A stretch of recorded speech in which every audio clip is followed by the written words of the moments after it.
And it's so sad to me that so many people nowadays lack that patience, lack that endurance, because we're such a microwave society. I need it now, I want it now, and you need to be who I want you to be, instead of really growing to be people that can coexist peacefully. Random, but I got purpose.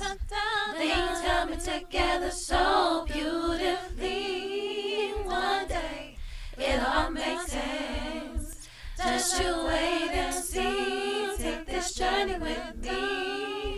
Purposely random. Purposely random. Purposely random. Purposely random.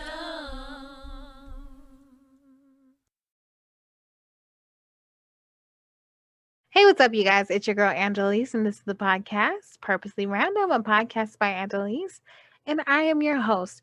If this is your first time tuning in, thank you so much for stopping by, listening in, watching in on my YouTube channel, Angela Elise Music, like Music Soul Child, um, on YouTube. And if it's the first time you're hearing this, let's talk about what we talk about. We talk about interpersonal skills development, intrapersonal skills development, mental health, the Black mixed experience. We talk about nerdy things, the social climate, social commentary, all things random.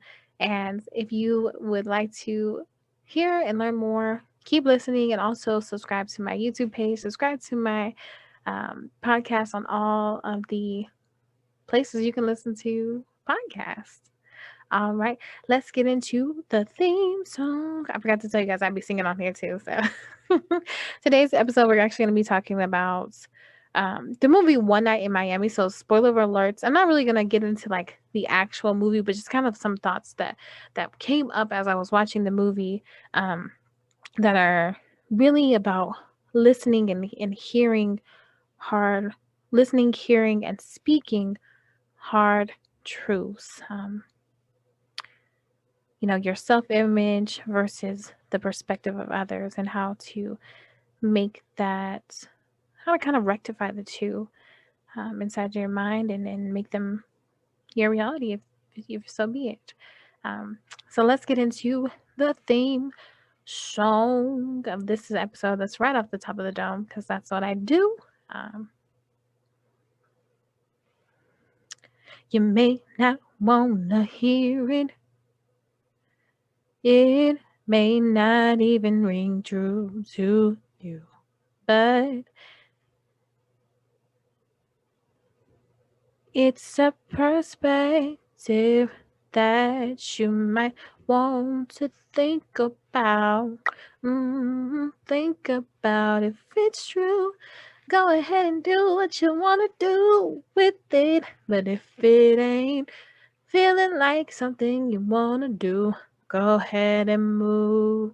Oh, go ahead and move on. It ain't all that deep, but share your truth with me. I mean, it is that deep, but I don't know. That was not the greatest, but it's okay. We're going to keep rocking and rolling on. So, if you don't know, One Night in Miami is a movie that was directed by um, Regina King, and it goes into depths about a fictitious story based on a true event where Muhammad Ali, Malcolm X, Jim Jones, he was a football player, and Sam Cooke all get together and have like a little meeting, a little party where they talk and they have their hard truths. So watch it. It's really, really powerful, impactful, and um, sadly still very timely, which gives me mixed feelings. Like I'm like, can we start to evolve past this needing to be relevant when it comes to the injustice against Black people and how they're treated? And I'm glad that I'm talking about this in February, the Black History Month. But it's so frustrating. And this is kind of an aside, but it's so frustrating that people are still oppressed on the same level that they were when this movie came about. Like the events where this movie came about and came from. But I'm not going to get into that because I don't want to get my feathers ruffled off and get off of topic of what this movie's really about, what this moment, what this podcast is really about. So we talked about hearing and speaking hard truths. So for me, this has been a labor of intense and hard love, tough love. I mean, speaking and hearing truths. I'll go into a little bit of detail about some recent events. So I was talking to someone, getting to know them on I don't even know, like not even friends, but we had a connection, and we were talking about the show This Is Us. And I'm like, I do not like Toby. He's sneaky. Once you sneak the little things, you can't be trusted. Da, da, da. Talking about a movie or the TV show, but also it kind of had some validity to like some of the truths that I had experienced by the people I have chosen. Not very much great guys. They sneaky snuck. So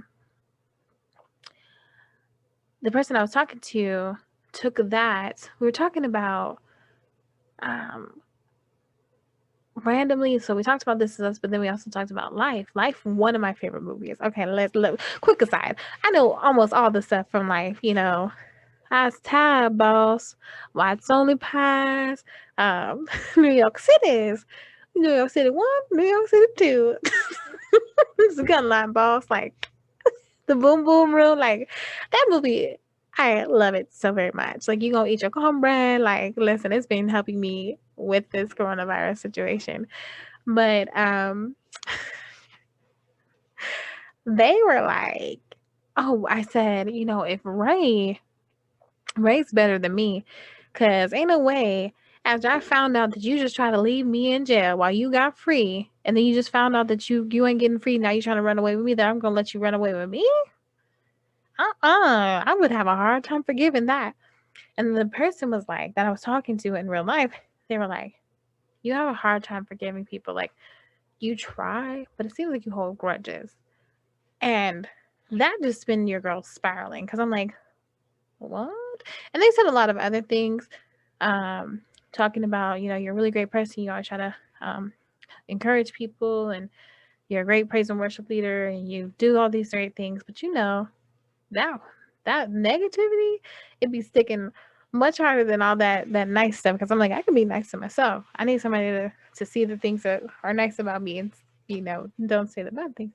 But that's not reality. That's not life, and that's not how it works. So when they said that, it really kind of shook me up. And because I was like, why did you say that? That kind of seems random. And they're like, well, what you said about Toby, and like, seem like you seem like you have a hard time forgiving people, like forgetting what they did to you. You kind of hold grudges.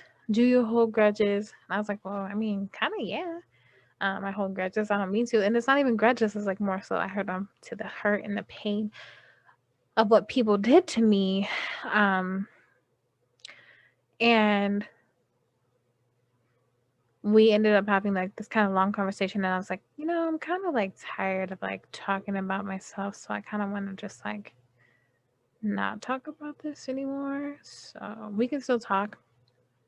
He didn't say anything wrong. He just provided information that I have to like kind of digest. So, because they were like, don't internalize it. Da-da-da. I'm like, you told me not to internalize it, but that's what I do. That's how I cope. Take it in. If it's something I agree with and I want to work on, try to work on. If it's something that I agree with but I don't want to work on, I don't work on it. If it's something that I don't agree with, then I don't work on it.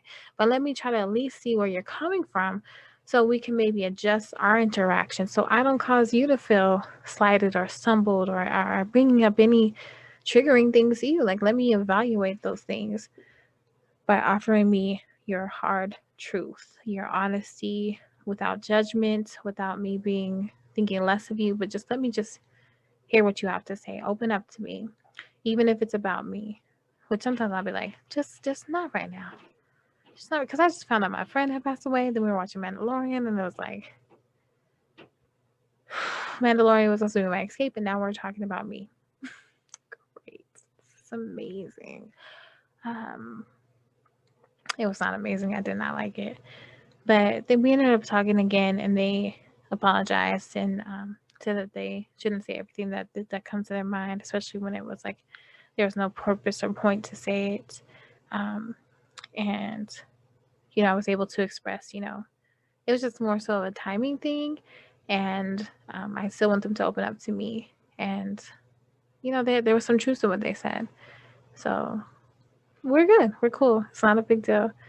Um, that reminded me of the movie though, because they all had different perspectives, and they all saw how to be a great public figure, whether it be a musician, whether it be an activist, whether it be an athlete. They all had different perspectives of how to be a public figure and to be an advocate for Black people. And they all had opinions of each other, and they try to force, at some points, try to force their narrative onto another person. And what I loved is that they were patient enough, they had enough of patience, and they had enough endurance to stick through the night, to really get resolve, to really see and understand what the other person was saying. And it's so sad to me that so many people nowadays lack that patience, lack that endurance, because we're such a microwave society.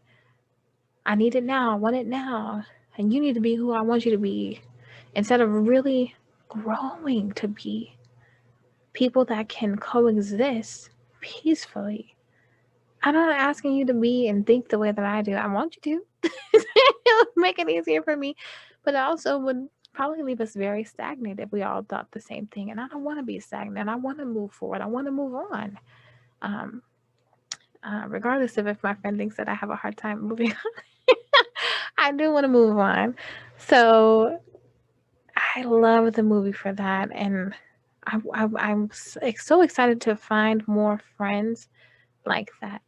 More friends that will be able to really allow me to see their perspective of me, and like hopefully they can see my perspective of them, and we can still be friends and know that this small thing that I see in you, that I know that you want to grow past, I'm here to support you as you go through it. And if you're not ready to do that work right now, that's fine. I'm here. Whatever you want to do. Besides like murdering people and anything illegal, because your girl is not ride or die. I was trying to say about it, but I was like ride it. I'm not ride it. I'm not riot, and I'm trying to get by it, because I ain't trying to be in it. So that was a tough conversation. So many tough conversations I've been having. Having to be told, you're really emotional. I'm like, I know I'm emotional, but like, oh, you're not really ready to handle that. That's more of a you thing and not a me thing, and having to rectify, what's a me thing, what's a you thing, what's a them thing. Like, is it something that I'm willing to work past on with you? Are you willing to work on it too? Because I ain't working by myself. Listen, clock in, because we about to get this money. We about to get this work. If you're not willing to do it, then let's make a decision from there of where to go. But it does take a moment to inhale and breathe in the information that you're being offered. Does it resonate? Does it ring true? And what do you want to do from there? What do you want to do? Because all I can do, and all you can do, is control your own behavior. You can't make them do anything. You can't tell them how to talk to you. You can just control you. So how do you want to control yourself? What do you want to choose in this moment? There's a lot of things about myself that I'm very honest about. Like, my sense of values. I'm working on that. I overthink things. I can be really sensitive. I can be really blunt. I can be really jokey. Like, Sometimes I be joking at the wrong time and be making people so mad, and sometimes I laugh, and it's really not the best. It's kind of toxic. It's actually really toxic. Probably gonna get murdered. Just kidding. Hopefully not, because I've been watching a lot. Sorry, I've been watching a lot of murder mysteries lately, and I'm not trying to end up on there, so I better tighten up what I've been saying and how I've been saying it and who I've been saying it to. Pew, pew, pew, pew. Oh Lord. I've been really having a lot of dark sense of humor lately. I've always had it, but like I've been really morbid. So don't mind me, Jamboree. Um I think that's a good stopping point for now. I think I'll follow up with this soon. But basically, hard truths are worth your time, worth your effort, worth your energy. Get you a circle of trust where you can hold each other accountable, speak hard truths, and also be with people that are not going to force you into their narrative. Like, listen, I just because you say it doesn't mean that I have to do it. Like, please understand that your opinion should be hands off.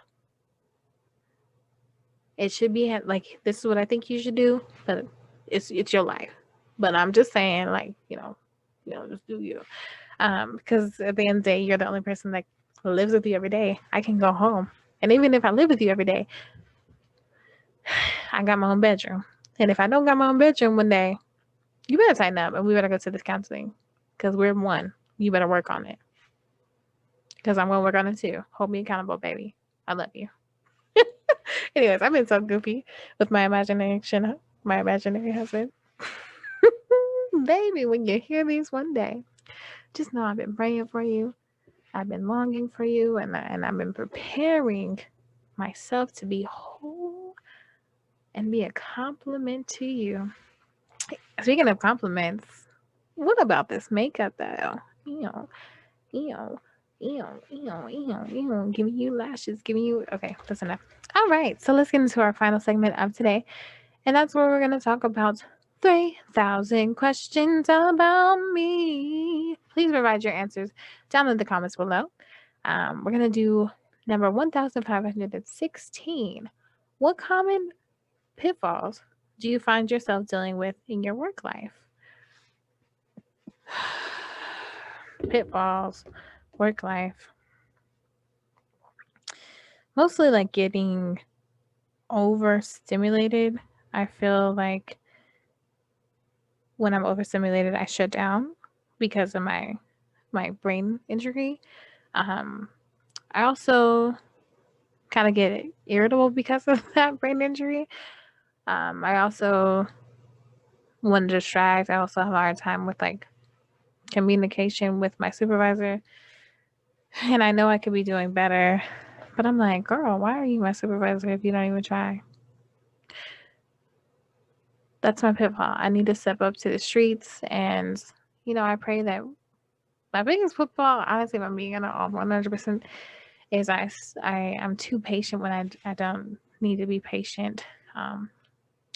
Because I feel like the treatment that I'm getting, even though I have paperwork to explain my injury, and they say they make all these promises about what they're gonna do. They're testing my patience, and this probably does not make any sense because I have a lot of thoughts about it. But my biggest pitfall is the leadership. Personal pitfall is my brain injury. But we pray the Lord will give me strength, will give me healing like He already has in the past. And I pray that He gives you healing too. I pray that as you go through this month and then this year, that I can be someone that helps you have an outlet, gives you a couple of laughs, is funny, and we just have a good time on this ride. And that's how I feel about you. Is amazing, and I feel loved by you, and I hope you feel loved by me too, because you are abundantly loved by God and loved abundantly by me. And as always, be real, be you, because ain't nobody better. Be real, be you, do what you came here to do, and be the light that you want to see. Peace. Things coming together so beautifully. One day it'll all Just you wait and see. Take this journey with me. Purposely random.